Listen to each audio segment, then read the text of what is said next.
मानव सेवा आपत्कालीन पथकाची यशस्वी शोध मोहीम. विहिरीत पडलेल्या युवकाचा मृतदेह शोधण्यात पिंजर पथकाला यश.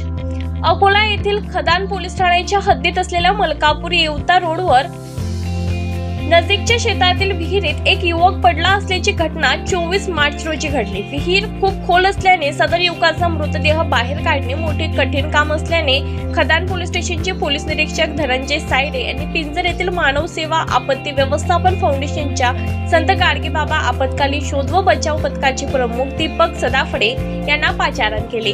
या शोध मोहिमेसाठी मानव सेवा आपत्ती पथकाचे जीवरक्षक दीपक सदाफडे आणि त्यांचे सहकारी मयूर सडेदार, ऋषिकेश राखुंडे, छोटू ठाकरे, संकेत देशमुख यांनी शोध मोहीम राबवून विहिरीतील या युवकाचा मृतदेह 25 मार्च रोजी सायंकाळच्या सुमारास बाहेर काढला. मृतकाचे नाव शुभम राजू गिते, वय वर्ष 30, राहणार हनुमान नगर, मोठी उमरी, अकोला असे असून आत्महत्येचे नेमके कारण कळू शकले नाही.